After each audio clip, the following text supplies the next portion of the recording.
Allahumma sholli wa sallim wa barik alaih. Hasbi Rabbi Jalla Allah ma fi qalbi ghairullah Nur Muhammad sallallahu la ilaha illallah.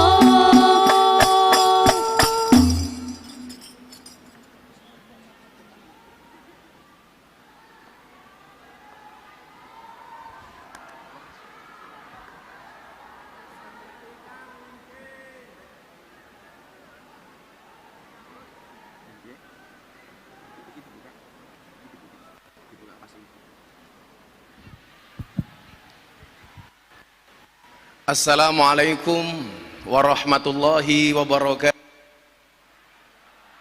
Cek. Alhamdulillahi rabbil alamin. Muhammadinil Mustafa wa ala alihi wa sahbihi ahli sidqi wal wafa. Subhanaka antana innaka antal alimul hakim wa tub alaina innaka antat tawwabur rahim. Rabbi shrahli sadri wa yassirli amri wahlul 'uqdatam min lisani yafqahu qawli, amma ba'du. Hadratal muhtaramin, para masyayikh, para kiai, senior kaula Kiai Mustamar Marzuki, yang saya tadi agak kaget, loh kok ada anggota hadroh di sini, gamnya sama.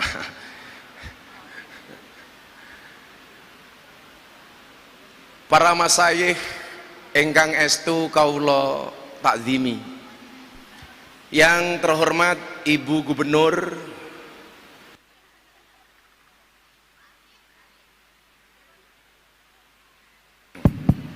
cek yang mudah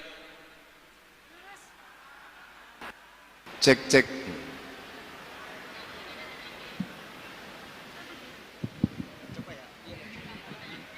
mohon izin, saya itu membawa mic sendiri atau mic saya terlalu bagus barangkali.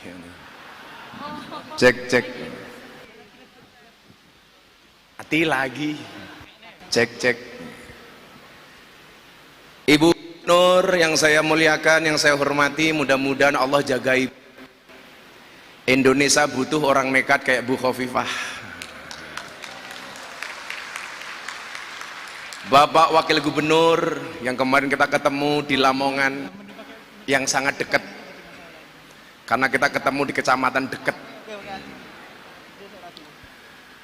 Jajaran Forkompinda serta Bapak Ibu sekalian yang berbahagia. Oh mohon maaf, lupa disebut, ibu-ibu muslimat, ini penting. Nama ibu-ibu muslimat harus disebut, karena perempuan itu kalau disakiti nggak pernah lupa, kalau menyakiti nggak pernah ingat. Itulah perempuan, makanya harus disebut ini. Sebelum saya lanjutkan, salam takdim saya kepada Ibu Nyai Yasin yang berkenan hadir. Flashback Pak Kiai Mustamar, tahun 86, usia saya baru 5 tahun. Saya diajak sowan abah saya ke Mbah Yasin Blitar. Saya sampaikan cerita ini kepada Ibu Gubernur. Satu saat ketika Mbah Yasin Blitar turun dari panggung pengajian, sebagaimana yang kita mafhumi, Mbah Yasin adalah macan panggungnya Jawa Timur. Kalau bahasanya Mbah Dimyati Rois Kendal, beliau mengatakan di masanya Mbah Dim itu adalah orang yang menghidupkan, nyuwun sewu, Mbah Yasin itu adalah orang yang menghidupkan malam Lailatul Ijtima' Nahdlatul Ulama. Beliau mampu menghadirkan ribuan orang di setiap kajiannya.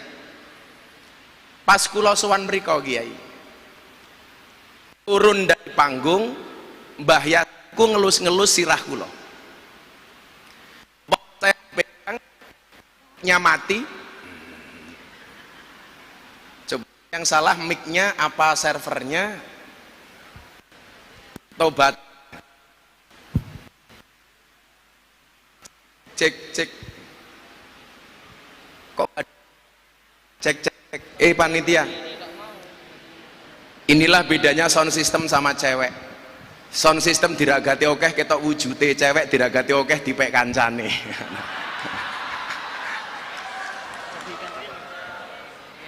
Cek cek. Ternyata servernya nggak bisa pakai mic bagus. Indahin aja nggak apa-apa.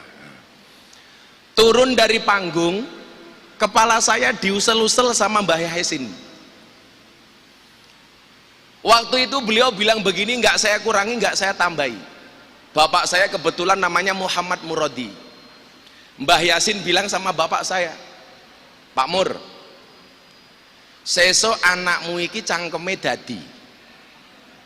Jadi usia saya 5 tahun sudah dicangkem-cangkemke sama Mbah Yasin. Pak Mur, sesuk anakmu iki cangkeme dadi. Tapi satu hal yang kamu ingat. Nopo kiai? Tanya bapak saya. Kiai-kiai sepuh sesuk bakale seneng karo anakmu. Tapi kiai-kiai nom sesuk okeh sing ra seneng karo anakmu. Niki dawuh Mbah Yasin tahun 1986.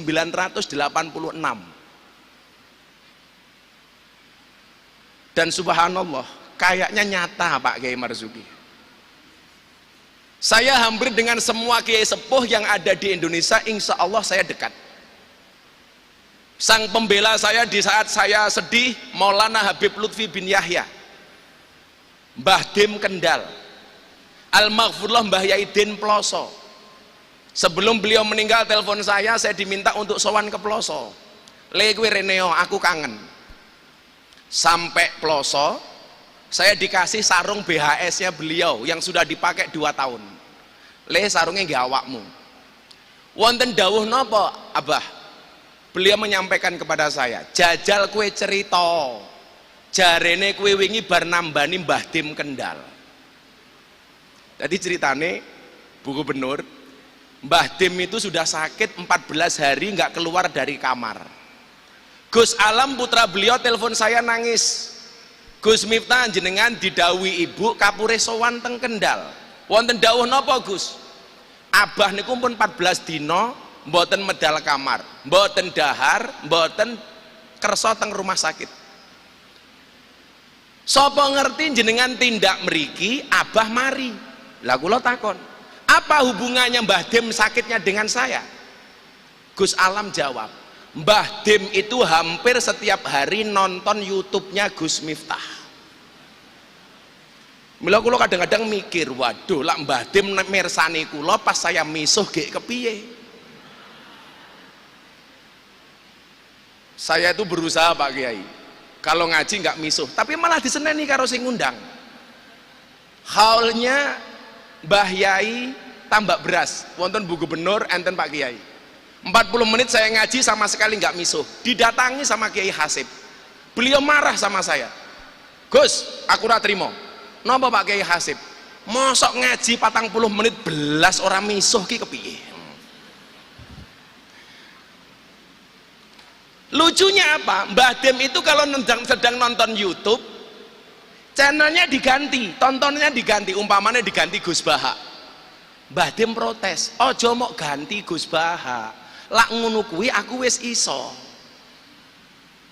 Singkat cerita saya sowan ke sana. Begitu saya sungkem, saya nangis Kiai. Panas badannya Mbah Dim lebih dari 40 derajat. Pundak beliau dipegang oleh 2 orang, kaki beliau dipegang oleh 2 orang, tangan beliau dipegang 2 orang. Sampai akhirnya adzan maghrib berkumandang pas saya puasan Dawud. Bunyai dawuh, Miftah, monggo buka riyin. Kula matur, Abah, saya matur sama Mbah Dim, kula purun buka yen Abah kersa dahar. Niki nyuwun sewu saya sampaikan, anak-anak di Jawa Timur, jangan sampai awakmu ngaku cah Jawa Timur orang ngerti boso.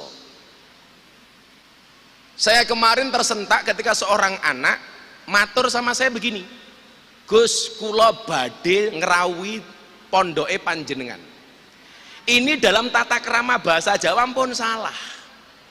Kula itu seharusnya sowan. Lah Pak Kiai Bu Khofifah ngerawui. Malih ngaten, monggo Pak Kiai Mustamar kapurih matur, niki pun ra duwe duga. Monggo Pak Kiai Mustamar paring pangandikan atau paring dawuh. Saya matur, Pak Kiai Mustamar dawuh, Bu Khofifah paring pangandikan. Sing lucu, kula badhe dawuh monggo jenengan mang matur. Niku padha karo kula badhe sare jenengan mang micek. Iki pun salah niki. Lah anak-anak kita sekarang kata sing mboten sakit basa, Bu. Kayak saya merintah santri saya beli soto, mulai digawake soto. Padahal soto niku artine mbako, malah ditukokke soto. Akhirnya kula matur kali Mbah Dim, Abah, kula purun buka yen panjenengan kersa dahar. Akhirnya Mbah Dim ngendikan apa, Bu? Aku njaluk degan sing kaya diombe Gus Miftah pas pengajian. Kok degan ku ilang? Oh ono. Yang mempopulerkan di panggung ngunjuk degan niku kula, Pak. Kiai-kiai ngunjuk degan niku kula pertama kali. Akhirnya Mbak Dim ngunjuk.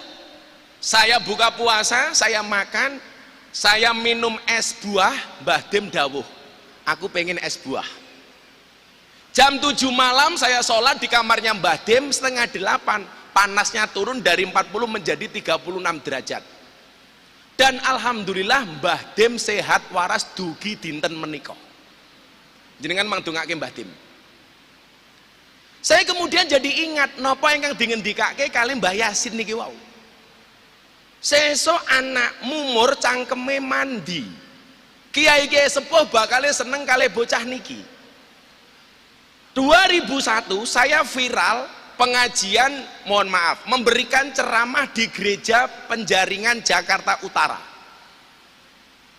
Saya dihujat sampai trending di Twitter 1 minggu. Miftah kafir. Saya jawab, ra masalah, sahadat meneh.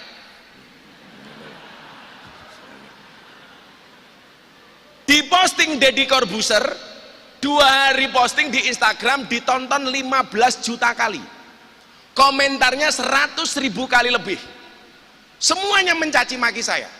Gus Miftah sakit hati. Tidak, kenapa? Karena komentarnya tidak pernah saya baca. Sing belani kula sinten, Mbah? Mbah Dim. Ora popo le. Waktu itu saya salah membaca kitab kiriman dari Gus Nadir Shah Australia. Saya baca jam 2 malam, mau suah. Saya pakai kacamata hitam karena memang saya tidak pernah melepas kacamata saya. Begitu setelah sholat subuh saya lihat ternyata bacaannya salah, beberapa harokat. Saya mau hapus, Bu. Saya telepon abah saya, termasuk Abah Lutfi Pekalongan.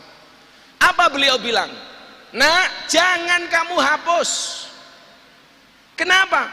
Kamu akan tahu mana yang menjadi sahabat kamu, mana yang hanya mencari muka bagi kamu. Jangan kamu hapus. Kemudian saya dikasih satu makalah dari Ibnu Athaillah As-Sakandari. La tashab man la yunhiduka haluhu wa la yadulluka 'alallahi maqaluhu. Janganlah bersahabat dengan orang yang tidak membuat kamu menjadi terengginas, menjadi giat, menjadi rajin, dan tindakan-tindakannya tidak menjadikan kamu dekat dengan Allah. Maka Ibu, saya itu hampir sebulan terakhir wirawiri Jakarta Surabaya lebih dari 10 kali. Saya turun berangkat dari Soekarno-Hatta, turun di bandara Surabaya lebih dari 10 kali. Dalam rangka nopo? Kulo sowan-sowan kiai, pados sahabat. Karena apa? Khairul ashabi mayadulluka alal khairi. Sebaik-baik sahabat adalah yang menunjukkan kamu atas kebaikan. Kalau saya sering bilang sama anak PMII, apa bedanya teman, pacar, dan sahabat? Teman adalah 1000 orang yang datang di saat kamu senang. Pacar, 1 orang yang membuat kamu melupakan 1000 orang. Tapi yang kita cari bukan teman, yang kita cari bukan pacar, tetapi yang kita cari adalah sahabat. Siapa itu sahabat? 1 orang yang tetap bertahan di saat 1001 orang meninggalkan Anda. Dan alhamdulillah kula kata sahabat teng Jawa Timur, Bu. Soalnya kula lahirnya nyuwun sewu teng Lampung tapi darah getih kula niki getih Jawa Timur. Ketika kemudian saya dibully gara-gara nyuwun sewu bacaan kitab saya salah, Mbah Dim dawuh, "Le, wong ngalim kuwi penting tapi orang jamin." Lah didelok sangka ngalime luweh ngalim adoh Pak Kiai Mustamar, tapi jadwal ngajine akeh Miftah. Mbah Dim niku ngendikan ngeten kalih kula, rungokno ya Le. Qalilum minal yaqin khairum min kasirim minal ilmi wal amal. Yang kamu punya itu sedikit, Nak, tapi manfaat. Daripada kemudian orang yang punya banyak tapi nggak manfaat. Kemudian saya dikasih kaedah, kullasai'in idza kasura rakhusa illal adaba. Segala sesuatu kalau jumlahnya banyak pasti murah kecuali adab. Kiai ki akeh Le, tapi sing ra ngalim kaya awakmu ki jarang. Berarti kowe ki antik, barang longko, yen longko regane larang.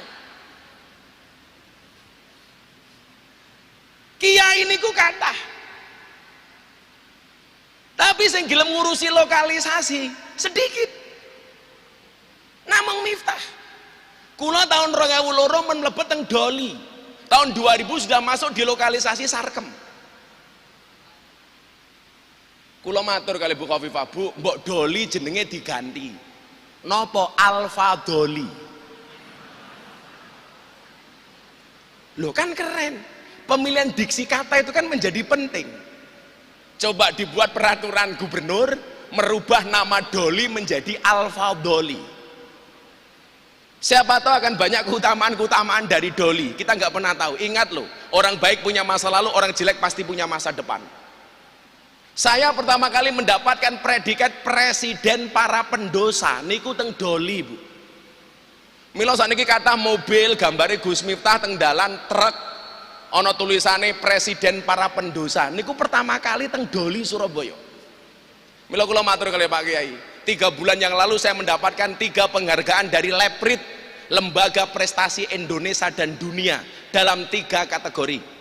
Yang pertama lelang belangkon termahal di dunia. Saya menjual belangkon, saya sumbangkan untuk Muktamar NU di Lampung.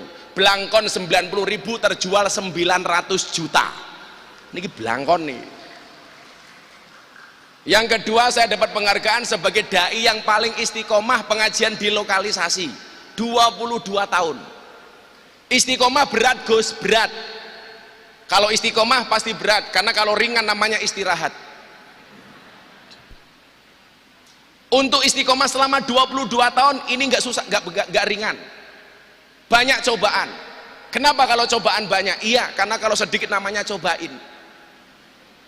Kayak kula wingi dicurhati kalian mbak-mbak artis. Gus, kenapa sih rumah tangga kok rumit? Saya mau cerai sama suami saya. Kebetulan Kiai NU sing iso mlebu teng artis-artis salah satunya saya. Gus, rumah tangga saya mau berantakan. Kenapa rumah tangga rumit? Iya Mbak, rumah tangga pasti rumit karena kalau sederhana namanya rumah makan. Nah, yang ketiga, saya dapat penghargaan sebagai selebriti yang paling banyak gambarnya dilukis di bokong truk. Ada 300 truk lebih yang bokongnya digambar Gus Miftah. Yang paling menyedihkan setunggal Pak Kiai Mustamar, mobil tangki sedot WC gambare Miftah, kuwutnya nggak asik. Bokongmu adalah rezekiku.